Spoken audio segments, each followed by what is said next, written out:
ठीक आहे.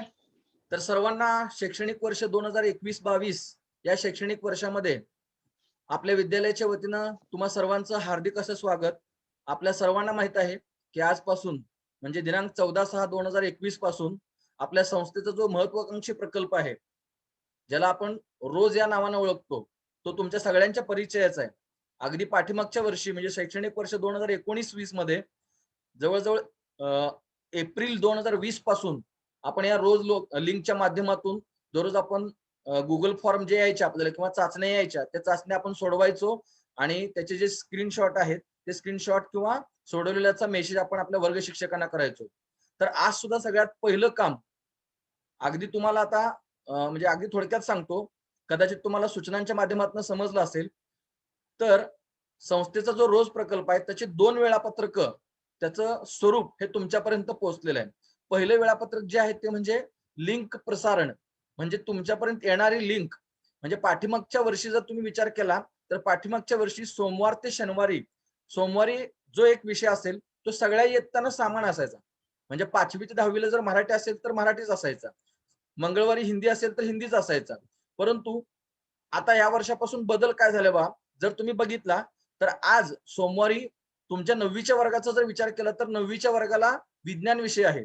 तुमचा भाऊ जर घरी कोण असेल 6वी 7वीचा 5वीचा 8वीचा 10वीचा तर त्याचा विषय वेगळा असेल कदाचित.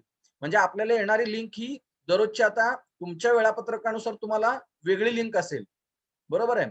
त्यानंतर त्याला पॅरलल म्हणजे तुमचं रोज लिंक प्रसारणाचं जे काही टाइम टेबल आहे त्याला पॅरलल हे तुमचं झूम अध्यापनाचं वेळापत्रक आहे. म्हणजे आपल्या शाळेतले जे शिक्षक अध्यापन करणार आहेत त्याचं वेळापत्रक आहे. जसं उदाहरणार्थ आणि अगदी इतकं बारकाईने विचार केलेला आहे. तुम्ही जर वेळापत्रक अजूनही बघितलं नसेल तर बारकाईने बघा. दिवसभरामध्ये वेळापत्रकाचे 3 भाग केलेत. 3 भाग कसे आहेत बघा. 7 ते 8 7 ते 8 मध्ये इयत्ता 10वीचे ऑनलाईनचे लेक्चर असणार आहे. 8 ते 9 मध्ये 9वीचं. म्हणजे आता इथून पुढे सोमवार ते शनिवारपर्यंत तुमचे रेग्युलर अभ्यासक्रमाची जी काही लिंक असेल, त्याच्या संबंधित असणारं अध्यापन हे 9वीचे शिक्षक जे आहेत, विषय शिक्षक तुम्हाला कधी करणार? 8 ते 9 या वेळातच असेल. जसं आज माझा विज्ञानचा झाला, उद्या जो काही विषय असेल तुमचा तो 8 ते 9 याच वेळात असेल. म्हणजे दिवसभर तुम्ही कुठलंही तुम्हाला ऑनलाईनचं अध्यापन दुसऱ्या विषयाचं कुठलंही नसणार आहे. म्हणजे दिवसानुसार लिंक जी येणार आहे, आज विज्ञानची लिंक तुम्हाला मिळाली. किती जणांनी लिंक सोडवली हात वरती करा. आता मिळाल्यानंतर लिंक सोडवल्या असे किती जण आहेत? छान. मानसिक होत. ओके. तर अजूनही तुम्ही सोडवू शकता ह्याच्यानंतर. परंतु एक काळजी अशी घ्यायची, तुम्हाला शाळेतनं लिंक तुमच्या वर्ग शिक्षकांच्या मार्फत पोहोचल्यानंतर लवकरात लवकर ती लिंक किंवा निदान त्या लिंकचं स्वरूप बघा तुम्ही सोडवून. कारण तुम्हाला जे अध्यापन जे असणार आहे, ते अध्यापन ह्या लिंकवर आधारित असणार आहे. म्हणजे या लिंकमध्ये जो घटक आलेला आहे, त्या लिंकमध्ये येणाऱ्या घटकाच्यावर आधारितच तुमचं अध्यापन असणार आहे. ठीक आहे. तर या सगळ्या गोष्टी समजून घ्या. त्यानंतर परत 12 ते 1 दुपारी ब्रेक आहे आणि नंतर पुढचा जो भाग आहे 12 ते 3 1 ते 3 पर्यंत त्याच्यामध्ये स्पर्धा परीक्षा आहेत. आता स्पर्धा परीक्षा अजून 1 जुलैपासून सुरू होणार आहे आणि स्पर्धा परीक्षेला सुद्धा जे विद्यार्थी बसणार आहेत. आता 9वीला कोणती स्पर्धा परीक्षा आहे सांगा फक्त?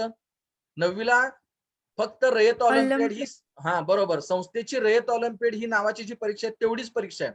मग आता ह्याच्यामध्ये सुद्धा जे विद्यार्थी बसणार आहेत म्हणजे वर्ग शिक्षक तुम्हाला विचारतील कोण कोण परीक्षेला बसणार आहे आणि बसल्यानंतर जेवढे विद्यार्थी असतील त्या विद्यार्थ्यांना मात्र रयत ऑलिम्पियाडचं सुद्धा ऑनलाईन अध्यापन विषयानुसार आणि वेळापत्रकानुसार होईल.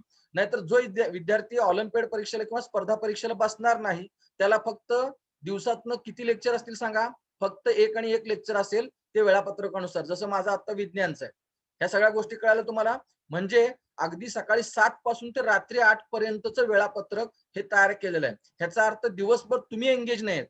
तुमचं काम दिवसातलं काय आहे सांगा? तुमची आलेली जी विषयाची लिंक आहे ती सोडवायची आल्या लवकर आणि तुमच्या वर्ग शिक्षकांना स्क्रीनशॉट पाठवायचा आणि त्याच्यानंतर पुढचं जे तुमचं ऑनलाईनचं झूमचं अध्यापनाचं लेक्चर असणार आहे त्या झूमच्या लेक्चरला जॉईन व्हायचं आहे. ठीक आहे. फक्त वेळापत्रक आणखी एकदा बघा तुम्हाला पाठवलेलं आहे म्हणजे उद्या लक्षात येईल की उद्या कोणतं लेक्चर आहे. बघूया आता कोण बघितलंय का? उद्या कुठला आहे सांगा? आज जसं विज्ञान आहे उद्या कुठला विषय असणार आहे? कोण सांगते का? बघितलंय का कोणी? नाही बघितलं. आपण आलेला मेसेज बघत नाही व्यवस्थित काळजीपूर्वक. ठीक आहे. रितेश खरात कोण आहे रे? रितेश खरात फिरतोय बघा तो. एका ठिकाणी थांब व्यवस्थित आणि लेक्चर अटेंड कर. तर ह्या सगळ्या ज्या महत्वाच्या सामाजिक शास्त्र सामाजिक शास्त्र. बरोबर, सामाजिक शास्त्र आहे उद्या. ठीक आहे. मग आता या सगळ्या गोष्टी तुम्हाला माहित आहेत, म्हणजे आज आता माहित झालं तुम्हाला. कॉमन सूचना मी सांगितलेल्या आहेत. ह्याच्या व्यतिरिक्त आणखी कोणती अडचण असेल तर तुम्ही विचारू शकता. सगळ्यात महत्वाचं 9वीचे अ चे वर्ग शिक्षक कोण आहेत तुम्हाला माहित आहे, म्हेत्रे मॅडम आहेत. आणि ब चे वर्ग शिक्षक कोण आहेत, पोळ मॅडम आहेत. त्या तुम्हाला ज्या काही सूचना असतील त्या सगळ्या व्यवस्थित पाठवत जातील. ठीक आहे. आता त्यानंतर आपण वेळ न वाया घालवता आता आपण आपल्या अध्यापनाला सुरुवात करूया. तर आपल्याला माहित आहे आपला 9वीचा जो विषय आहे, आता 8वी पर्यंत तुम्ही 8वीला सायन्स हा सब्जेक्ट जनरल सायन्स या नावानं तुम्ही अभ्यासलेला आहे, म्हणजे सामान्य विज्ञान. बरोबर आहे का? आता मात्र तुम्ही 9वी आणि 10वीला जर 9वी आणि 10वीचा जर विचार केला तर 9वीला किंवा 10वीला सायन्स हा विषय आता जनरल सायन्स असा नसून सायन्स अँड टेक्नॉलॉजी हा सब्जेक्ट आहे. कोणता सब्जेक्ट आहे आपल्याला? Science and technology. मग आता सायन्स अँड टेक्नॉलॉजी ह्याच्यामध्ये काय, परत पेपर फर्स्ट आणि पेपर सेकंड असं असतं. पेपर फर्स्ट आणि पेपर सेकंड. आता फक्त एक फरक आहे 10वी आणि 9वी मध्ये. तर 9वी आणि 10वीला सायन्स अँड टेक्नॉलॉजीचे 2 पेपर आहेत, पेपर फर्स्ट आहे, पेपर सेकंड आहे. फक्त फरक काय आहे की 9वीला पुस्तक एकच आहे आणि 10वीला गेल्यानंतर मात्र पेपर फर्स्टचं पुस्तक वेगळं आहे आणि सेकंडचं पुस्तक वेगळं आहे. तर हा फरक लक्षात घ्या. आता तुम्हाला सगळ्यात महत्त्वाची अडचण असेल सर आम्ही अजून पुस्तकं घेतलेली नाहीयेत. निश्चितच काही जणांनी हार्ड कॉपी त्यांच्याकडे असतील पुस्तकं, भाऊ बहिणींची किंवा इतरांच्याकडनं घेतली असतील, आणि जरी घेतली नसतील तर तुम्हाला पालक घेऊन देतील. परंतु आता आपण ebalbharti.in वरती तुम्हाला पीडीएफ पुस्तकं सगळी मिळू शकतात, म्हणजे तुम्ही अभ्यास करू शकता. मी सुद्धा तुम्हाला ग्रुपवर पाठवतोय. बरोबर आहे, दोन्ही ग्रुपवर 9वी आणि 9वी ब च्या ग्रुपवर तुम्हाला सायन्स अँड टेक्नॉलॉजीची पुस्तकं जी आहेत त्याची पीडीएफ तुम्हाला पाठवते. तुम्ही अभ्यासू शकता तोपर्यंत तुमचे म्हणजे जोपर्यंत तुमचे पालक पुस्तक तुम्हाला घेत नाहीत तोपर्यंत. म्हणजे ही सुद्धा अडचण आपल्याला आता नाहीये. तर आता आपण 9वीचा सायन्स अँड टेक्नॉलॉजी हा जो सब्जेक्ट आहे तो पूर्ण माझ्याकडे आहे. म्हणजे पेपर फर्स्ट सुद्धा मी शिकवणार आहे आणि सेकंड सुद्धा मी शिकवणार आहे. म्हणजे तुम्हाला येणारी रोजची जी लिंक असणार आहे, समजा आज सोमवार आहे तर आज तुम्हाला पेपर फर्स्टचे आलेले आहे. पुढच्या आठवड्यात कुठले येणार सांगा? पुढच्या सोमवारी सेकंडचे येणार आहे. मग त्यावेळी आपलं अध्यापन हे सेकंडचं धड्याचं असेल. ठीक आहे. मग आपण आता आज पेपर फर्स्ट मधला जो पहिला धडा आहे तो पहिला धडा त्याची म्हणजे त्याची माहिती आपण घेऊया. तो कोणता धडा आहे, त्यामध्ये कोणकोणते मुद्दे आपल्याला शिकायचे. ठीक आहे. त्यासाठी मी स्क्रीन शेअर करतोय बघा. सगळ्यात महत्वाचं बघा, आणखी एकदा म्हणतोय, तुम्हाला आलेली जी लिंक असणार आहे ती लिंक तुम्ही पहिल्यांदा अजून सोडवली नसेल तर तास झाल्या जरा लगेच सोडवायचे आणि कुठली शंका असेल तर विचारायचे. तर मी त्यासाठी स्क्रीन शेअर करतोय बघा. मी तुम्हाला पीपीटीच्या माध्यमातून शिकवतो.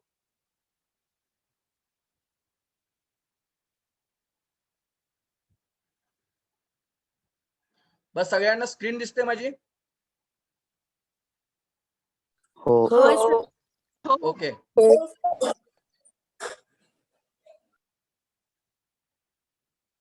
व्यवस्थित दिसते? हो. ओके. बघा, हो. जसं मी सांगितलं तुम्हाला, आपला जो सब्जेक्ट आहे सायन्स अँड टेक्नॉलॉजी, त्यामध्ये पेपर फर्स्ट 9th स्टँडर्ड जो चॅप्टर आहे, पहिला चॅप्टर जो आहे तो लॉज ऑफ मोशन आहे. धड्याचं नाव काय बा? Laws of motion. म्हणजे काय? गतीचे नियम, गतिविषयक नियम असं म्हणतात त्याला. द लॉज ऑफ मोशन, गतिविषयक नियम किंवा गतीचे नियम. आता ह्याच्यामध्ये कोणकोणते पॉइंट आपण अभ्यासणार आहोत बा? Let study motion, distance and displacement, acceleration, Newton's law of motion and related equations. अगदी सगळ्यात सुरुवातीचा जो पॉइंट आहे बा, मोशन म्हणजे गती. त्यानंतर distance and displacement. Distance and displacement म्हणजे काय? डिस्टन्स म्हणजे अंतर आणि डिस्प्लेसमेंट म्हणजे विस्थापन. आता जरी तुम्हाला हे दोन्ही शब्द समान वाटत असतील तर त्याचा अर्थ वेगळा आहे आणि त्या राशी वेगळ्या आहेत. म्हणजे विज्ञानामध्ये आपण बघत असताना राशीमध्ये बोलतो, म्हणजे फिजिकल क्वांटिटी. फिजिकल क्वांटिटी म्हणजे राशी, म्हणजे भौतिक राशी आपण म्हणतो त्याला. त्या 2 प्रकारच्या असतात, एक स्केलर असतात आणि वेक्टर असतात. तर डिस्टन्स आणि डिस्प्लेसमेंट हे दोन्ही वेगळे आहेत, हे तुम्हाला लक्षात येईल. त्यानंतर ऍक्सेलरेशन म्हणजे त्वरण आणि न्यूटन्स लॉज ऑफ मोशन म्हणजे न्यूटननं जे गतिविषयक नियम सांगितलेले आहेत, 3 महत्वाचे लॉज आहेत ते आपण या धड्याच्या शेवटी बघणार आहोत. आणि त्याच्या संबंधित किंवा त्या नियमांच्या संबंधित असणारे जे इक्वेशन्स आहेत, 3 इक्वेशन्स, ते 3 इक्वेशन सुद्धा आपण बघणार आहोत. ठीक आहे. बघा, ह्या धड्यामध्ये motion, distance and displacement, acceleration, Newton's laws of motion and related equations आपण बघणार आहोत. आता मोशन ऑफ एन ऑब्जेक्ट. सगळ्यात सुरुवातीला तुम्हाला असा प्रश्न पडला पाहिजे की मोशन म्हणजे तरी काय? Motion of an object. बघा, मोशन ऑफ एन ऑब्जेक्ट म्हणजे वस्तूची गती कशी सांगू शकतो आपण. आता इथे तुम्हाला काय म्हणले? थिंक अबाउट इट, म्हणजे विचार करा. आणि काय उदाहरणं दिलेत बघा. You are travelling in a bus. Is the person sitting next to you in motion?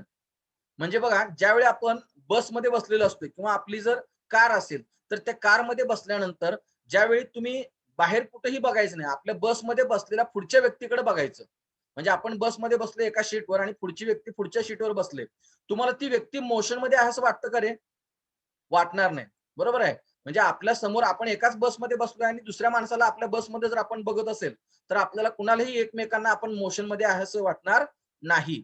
दुसरं उदाहरण काय दिलं पहा, what do you take into consideration to decide if an object is moving or not? म्हणजे काय, की तुम्हाला कशावरनं तुम्ही ठरवू शकता, की एखादी वस्तू गतीमध्ये आहे किंवा गतीमध्ये नाही. आता अगदी सोपं उदाहरण तुम्हाला सांगतो बघा. ज्यावेळी आपण बसमध्ये बसलेलो असतो, बसमध्ये बसल्यानंतर बसमधली बसलेली समोरची व्यक्ती बसमध्येच बसणार आहे, ती आपल्याला मोशनमध्ये वाटत नाही. परंतु त्याच वेळी आपण खिडकीतनं बघितलं, तर खिडकीच्या बाहेर बघितल्यानंतर रस्त्यावर असणाऱ्या वेगवेगळ्या वस्तू असतील, व्यक्ती असतील, झाडं असतील, हे तुम्हाला काय होतात सांगा? गतीमध्ये असल्यासारखे वाटतात. बरोबर आहे की नाही? तुम्हाला गतीमध्ये असल्यासारखे वाटतात. म्हणजे झाडं मागं जातात. परंतु ऍक्च्युअली झाडं किंवा त्या स्थिर असलेल्या वस्तू ही गतीमध्ये असतात का? नाही आहे. गतीमध्ये कोण आहे? तुम्ही आहे. म्हणजे जी बस आहे, बस ही मोशनमध्ये किंवा गतीमध्ये आहे आणि बाकीची झाडं ही स्थिर आहेत. तरी सुद्धा आपण बघताना मात्र आपल्याला काय वाटतं, की झाडं गतीमध्ये आहेत. बरोबर आहे. म्हणजे ह्याचाच अर्थ मोशन ही रिलेटिव्ह आहे. रिलेटिव्ह कन्सेप्ट आहे. म्हणजे सापेक्ष राशी आहे. म्हणजे आपण एकमेकाच्या रिलेटिव्ह जर सांगितलं, तर आपण मोशन सांगू शकतो किंवा मोशन एक्सप्लेन करू शकतो. म्हणजे काय? समजा तुम्ही वर्गात दोघंही एकमेकांच्या समोर उभं राहिलं. दोघंही एकमेकांच्या समोर उभं राहिल्यानंतर कुणाला सांगता येईल का रे? म्हणजे एक विद्यार्थी गतीमध्ये एका पुढचा, म्हणजे दोघांनाही वाटणार नाही की आपण मोशनमध्ये आहे. बरोबर आहे. म्हणजे शेवटपर्यंत आपल्याला सांगता येणार नाही की दोघंही स्थिर असतील तर मोशनमध्ये. परंतु त्याच ठिकाणी एक विद्यार्थी जो आहे तो स्थिर थांबला आणि दुसरा विद्यार्थी त्याच्या रिलेटिव्ह म्हणजे त्याच्या संबंधित जर त्यानं जागा बदलली आपली, तर त्याला कळणार की तो गतीमध्ये आहे. म्हणजे काय, दोघंही स्थिर असले तर एकमेकांना गतीमध्ये आहे असं वाटणार नाही.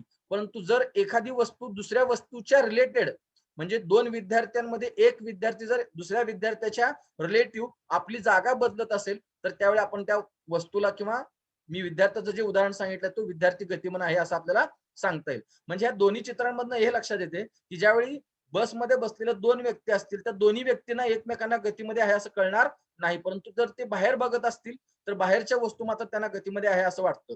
तसंच तर रेल्वेचं सुद्धा दिसते बा. The person standing along the track will see the person and everyone else in the train as being in the motion. म्हणजे रेल्वेच्या बाहेर ट्रॅकवर किंवा प्लॅटफॉर्म जो असतो त्या प्लॅटफॉर्मवर उभारलेल्या व्यक्तीला रेल्वे गतिमान आहे असं वाटतं आणि त्याच वेळी रेल्वेमध्ये असणाऱ्या व्यक्तीला तो प्लॅटफॉर्मवरचा व्यक्ती जो आहे तो गतीमध्ये आहे असं वाटतं. म्हणजे मोशन ही रिलेटिव्ह कन्सेप्ट आहे. हे सगळ्यात म्हणजे सापेक्ष संकल्पना आहे. म्हणजे एकमेकाच्या रिलेटिव्ह आपण सांगू शकतो. नाहीतर एकटाच उभारला आणि मला मोशन बघायचे किंवा मोशनचा अनुभव घ्यायचा आहे, तर हे आपल्याला सांगता येणार नाही.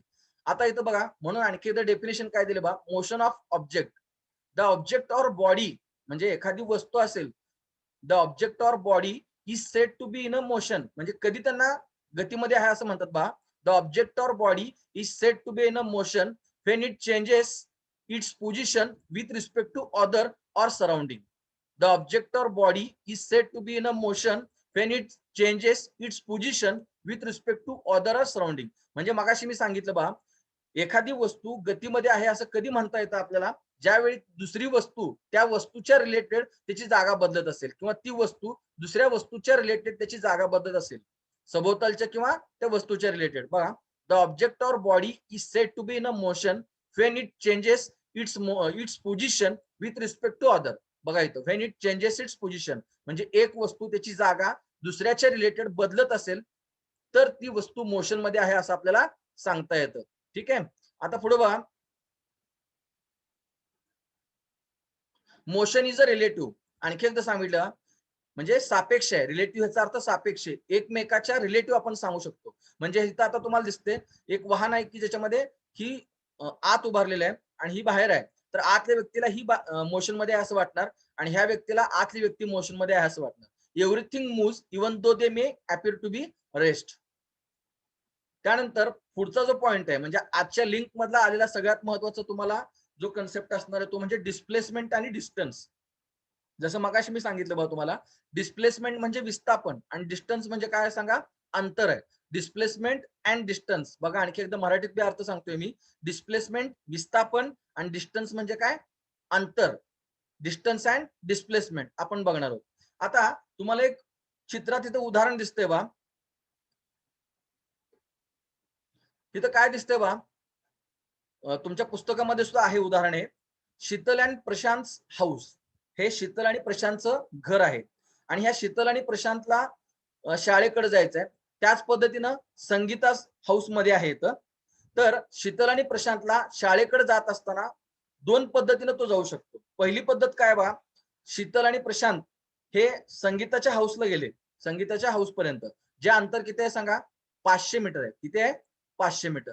त्यानंतर परत संगीताच्या बरोबर परत संगीताच्या घरापासून शाळेपर्यंतचं अंतर किती आहे, 1200 मीटर आहे. किती आहे, 1200 मीटर. मग आता ऍक्च्युअल शाळेचं ह्या प्रशांत आणि शीतलच्या घरापासूनचं जर अंतर काढायचं असेल तर या पाथचा विचार करायचा. शॉर्टकट नाही शोधायचं, सरळ. म्हणजे पहिल्यांदा संगीताच्या घराला जायचं आणि मग संगीताच्या घरापासून शाळेला जायचं. तर हे एकूण अंतर किती होणार सांगा, 500 अधिक 1700 मीटर. 1700 अधिक मीटर. 1200 1700 मीटर. बरोबर आहे. 500 अधिक 1200 बरोबर. 500 अधिक 1200 1700 मीटर. परंतु जर आता ह्या पाथचा विचार करून जर आपण त्रिकोण विचारात घेतला तर हा कुठला त्रिकोण होऊ शकतो रे, काटकोन त्रिकोण. राईट अँगल ट्रायंगल होतो. बरोबर बरोबर आहे की नाही, राईट अँगल ट्रायंगल होतो. तर या राईट अँगल ट्रायंगल मध्ये तुम्हाला ह्या दोन बाजू माहित आहेत. तर हा कर्ण किंवा हायपोटेन्यूस आपण काढू शकतो की नाही. पायथागोरसच्या सिद्धांतानुसार किती येणार सांगा, आपण काय कर्णाचा वर्ग बरोबर एका बाजूचा वर्ग अधिक दुसऱ्या बाजूचा वर्ग. मग 500चा वर्ग अधिक 1200चा वर्ग केल्यानंतर तुम्हाला हे जे अंतर आहे की जे अंतर शॉर्टकट असणार आहे, म्हणजे असं परत संगीताच्या घराला जाऊन संगीताच्या घरापासून शाळेला जाण्यापर्यंत जे काही अंतर आहे त्या अंतरापेक्षा निश्चितच शॉर्टकट अंतर किती येईल सांगा, 1300 येईल. की जे अगोदर किती येत होतं, 1700. मग आता फरक हाच आहे बघा. डिस्प्लेसमेंट आणि डिस्टन्स मधला फरक काय बघा, अगदी सोपं. डिस्टन्स म्हणजे काय, ऍक्च्युअल पाथ. म्हणजे मी आता मला बेडगेला यायचं आहे, तर बेडगेला येताना मी म्हणजे सरळ म्हणजे जे अंतर असेल किंवा जसा रस्ता आहे तसं येत गेलो तर कदाचित अंतर जास्त होऊ शकतं. आणि तेच मी बेडगेला येताना जर शॉर्टकट असेल तर तो शॉर्टकट अंतरानं अंतर कमी होऊ शकतं. मग डिस्टन्स म्हणजे काय, की जे ऍक्च्युअल पाथ आहे, म्हणजे हे असं 500 मीटर आणि हे 1200 मीटर, हा ऍक्च्युअल पाथ आहे. ते ऍक्च्युअल पाथ म्हणजे डिस्टन्स. आणि डिस्प्लेसमेंट म्हणजे काय, शॉर्टकट किंवा शॉर्टेस्ट डिस्टन्स, कमीत कमी अंतर. म्हणजे दोन ऑब्जेक्ट मधलं कमीत कमी अंतर ज्याला आपण डिस्प्लेसमेंट म्हणतो. मग आता डेफिनेशन, आता ह्या उदाहरणावरून तुम्हाला संकल्पना समजली. म्हणजे ह्या उदाहरणावरून लक्षात ठेवा की डिस्टन्स म्हणजे कुठलंही प्रत्यक्ष जे अंतर असतं त्याला डिस्टन्स म्हणतात, किंवा प्रत्यक्ष जो पाथ असतो, मार्ग, त्याला डिस्टन्स म्हणायचं. आणि डिस्प्लेसमेंट म्हणजे काय, शॉर्टेस्ट डिस्टन्स, म्हणजे कमीत कमी अंतर. बघा आता मग इथं डेफिनेशन दिले बा, distance is the length of the actual path. म्हणजे लांबी, हे जे प्रत्यक्ष मार्ग आहेत त्या प्रत्यक्ष मार्गाची लांबी म्हणजेच काय, distance. Distance is the length of actual path travelled by an object in motion while going from one point to another. बघा आणखी सांगतोय मी, distance is the length of the actual path travelled by an object in motion. म्हणजे ज्यावेळी एखादी वस्तू motion मध्ये असते, ती मोशन मध्ये असताना दोन वस्तूंमधील अंतर म्हणजेच काय, त्या एका वस्तूनं दुसऱ्या वस्तूपर्यंत प्रत्यक्ष केलेलं मार्गक्रमण म्हणजे ऍक्च्युअल पाथ, त्याची जी लांबी आहे त्या लांबीला काय म्हणलं जातं, डिस्टन्स. म्हणजे इथं लांबी कुठली आहे सांगा, शीतल आणि प्रशांत यांचं शाळेपासूनच डिस्टन्स सांगायचं असेल तर किती येणार सांगा, actual path. Distance is the length of actual path, किती येणार सांगा, शीतल आणि प्रशांत. 1700 मीटर. हा ऍक्च्युअल पाथ झाला. म्हणजे डेफिनेशन तुम्हाला लक्षात आले. The distance is the length of actual path travelled by an object in motion while going from one point to another. आता आपण डिस्प्लेसमेंट बघूया. बघा, displacement is the minimum distance. आलं का, म्हणजे कमीत कमी अंतर बिटवीन द टू पॉइंट्स किंवा स्टार्टिंग अँड फिनिशिंग पॉइंट. म्हणजे सुरुवातीचं कुठं काय जो बिंदू असेल किंवा नंतरचा जो काय पॉइंट असेल अंतिम, म्हणजे सुरुवातीचा पॉइंट आणि अंतिम पॉइंट याच्यामधलं कमीत कमी अंतर, त्याला काय म्हणलं जातं, डिस्प्लेसमेंट म्हणतात. बघा आणखी एकदा सांगतोय मी, मागचं सुद्धा अनेकदा सांगतो.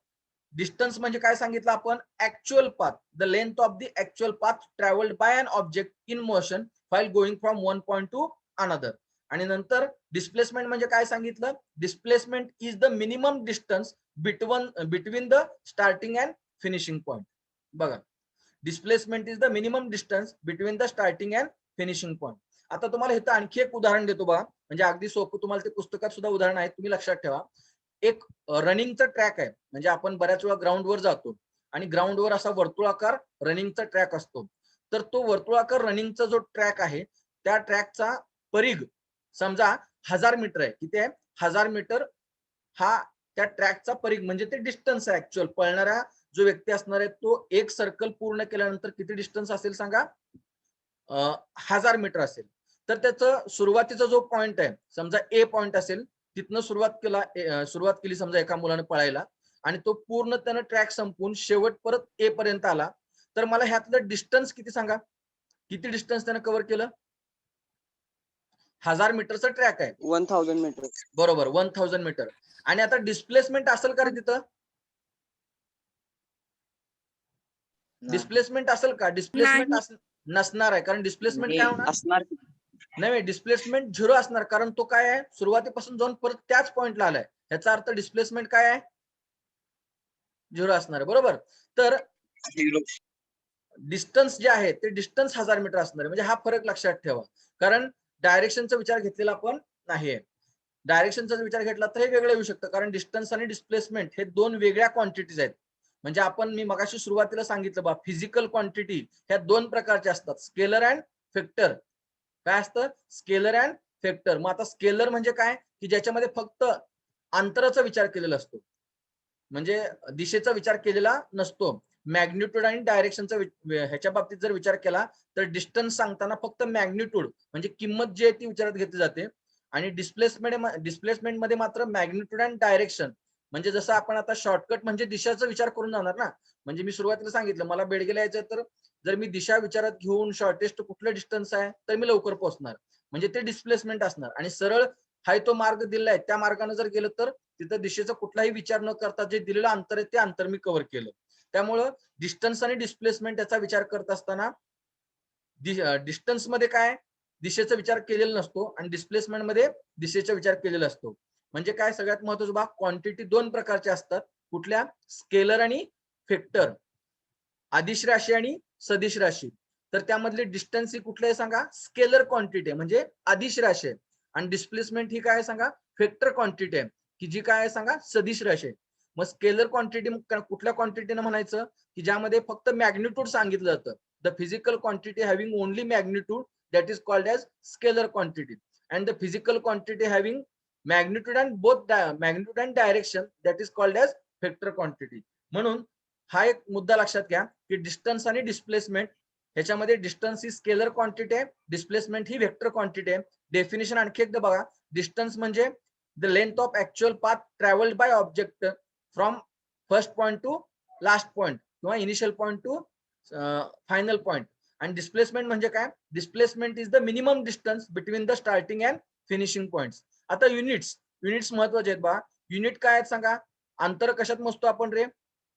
सेंटीमीटर, मीटर, किलोमीटर ह्याच्यामध्ये. म्हणजे मोस्टली आपण SI सिस्टीम मध्ये जर विचारात घेतलं, आता ही SI सिस्टीम आहे, तर दोन्हींचे युनिट सेमच आहेत, आपण अंतरच मोजणार आहोत. म्हणून युनिट काय सांगा? Units of distance and displacement is metre.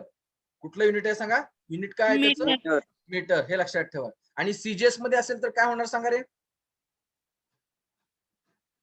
CGS मध्ये काय होणार? सेंटीमीटर होणार. बरोबर आहे ना? सीजीएस मध्ये सेंटीमीटर, आणि SI मध्ये काय, आपण मीटर सुद्धा घेऊ शकतो किंवा किलोमीटर सुद्धा घेऊ शकतो. म्हणजे आपल्याला एक्झाम्पल सोडवताना आपण वेगवेगळ्या दिलेल्या क्वांटिटीज कशा आहेत त्याप्रमाणे त्यात बदल करून घेत असतो. बरोबर आहे ना? म्हणून SI सिस्टीम मध्ये, कारण युनिट सांगण्याच्या दोन पद्धती असतात, तर त्यामध्ये SI सिस्टीम मध्ये युनिट काय आहे सांगा? त्याचं मीटर हे युनिट आहे. लक्षात आलं? इथपर्यंत लक्षात आले तुम्हाला? बघा, मी आज 3 गोष्टी तुम्हाला सांगितल्या. कुठल्या 3 गोष्टी? की जो आपला चॅप्टर आहे द लॉज ऑफ मोशन, त्याच्यामध्ये आपण पहिल्यांदा मोशन म्हणजे काय बघितलं. आता आपण प्रत्यक्ष वर्गात आहे असं इमॅजिन करा, आणि तुम्ही सगळेजण बेंचवर बसलाय आणि मी पुढे तुम्हाला शिकवतोय. बरोबर? तर मी सुद्धा उभारलोय आणि तुम्ही सुद्धा बसलाय, तर आपण दोघांपैकी कोण मोशन मध्ये आहे का रे? नाही. बरोबर, नसणार. आणि ठीक आहे, आता सांगा मला, की मी जर शिकवताना माझी जागा बदलत असेल, इकडून तिकडे अशी जागा बदलत असेल, तर मात्र तुम्हाला काय दिसणार आता मी मोशन मध्ये हे का झालं मध्ये. सांगा, हे का झालं मी मध्ये. तुम्हाला मोशन मध्ये का दिसलो, कारण तुम्ही स्थिर होता बरोबर आहे, परंतु तुमच्या रिलेटिव्ह मी काय केली सांगा, माझी जागा किंवा पोझिशन बदलत होतो बरोबर. म्हणजे ह्याच्यावरनं आपण मोशन समजून घ्यायचे. म्हणजे वर्गात बसताना रस्त्यावरून जाणारी वाहनं ही आपल्याला गतिमान दिसतात का सांगा, कारण ते आपल्या रिलेटिव्ह जागा बदलत असत बरोबर आहे. म्हणजेच बस मधलं उदाहरण, तुमच्या शेजारी सीटवर असणारी व्यक्ती आहे ती मोशन मध्ये असणार का, नसणार, कारण तुम्ही एकाच ठिकाणी सगळे स्थिर आहेत. परंतु बसमध्ये बसणाऱ्या सगळ्या व्यक्तींना मात्र बाहेरच्या व्यक्ती किंवा ज्या वस्तू असतील त्या मोशन मध्ये दिसतात. म्हणजे पहिल्यांदा आपण ऑब्जेक्टची मोशन बघितली. ऑब्जेक्टची मोशन आपण कशी सांगितली, the object is said to be in a motion when it changes its position with respect to other. त्यानंतर दुसऱ्या दोन फिजिकल क्वांटिटी आपण बघितल्या, कुठल्या, डिस्टन्स आणि डिस्प्लेसमेंट. आता डिस्टन्स आणि डिस्प्लेसमेंट मध्ये काय सांगितलं, डिस्टन्स म्हणजे the length of actual path travelled by object from initial point to finishing point किंवा starting point to finishing point किंवा बिटवीन टू ऑब्जेक्ट्स. आणि डिस्प्लेसमेंट म्हणजे काय, it is the minimum distance between starting and finishing point. त्यानंतर ह्या कुठल्या quantity आहेत सांगा, स्केलर आणि व्हेक्टरच्या भाषेत बोलायचं असेल तर डिस्टन्स ही कोणती क्वांटिटी आहे, स्केलर क्वांटिटी, आणि डिस्प्लेसमेंट ही व्हेक्टर क्वांटिटी आहे.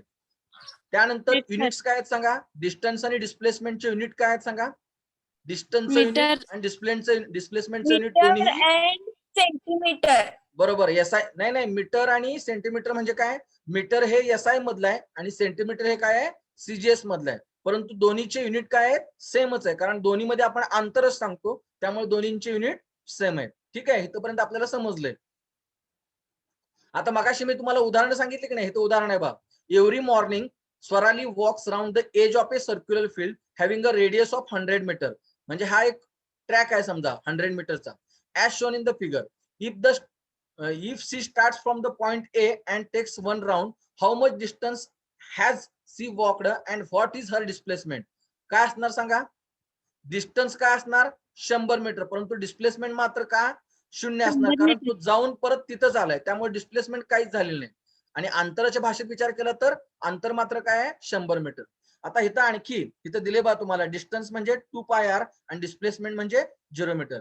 आता हे कारचं उदाहरण दिले, if a car starting from point P goes to point Q and then returns to point P, how much distance has traveled and what is its displacement? म्हणजे ज्यावेळी car जी आहे ती कार इथून जाणार आहे, म्हणजे P to Q जाणार, परत Q to P येणार आहे, तर एक बाजूचं अंतर किती आहे, 360 मीटर आहे. तर अंतर किती होणार सांगा, डबल होणार, म्हणजे 360 आणि 360 किती होणार, 720. हे डिस्टन्स 720 येणार आहे, परंतु डिस्प्लेसमेंट परत काय सांगा, P पासून Q पर्यंत आला आणि Q पासून परत P वर आलाय, म्हणजे काय असणार सांगा, डिस्प्लेसमेंट 0 असणार आहे. म्हणून तर खाली महत्वाचं वाक्य दिले बा, काय आहे, even if the displacement of an object is 0, even if the displacement of an object is 0, the actual distance traveled by it may not be 0. म्हणजे डिस्प्लेसमेंट 0 असू शकतं, परंतु डिस्टन्स 0 असू शकत नाही. ठीक आहे, तुम्हाला समजलं इथपर्यंत, काय अडचण आहे का?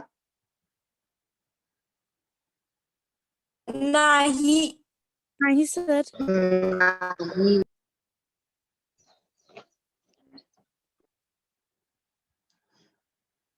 ठीक आहे, मग आपण इथं थांबूया आता. हा,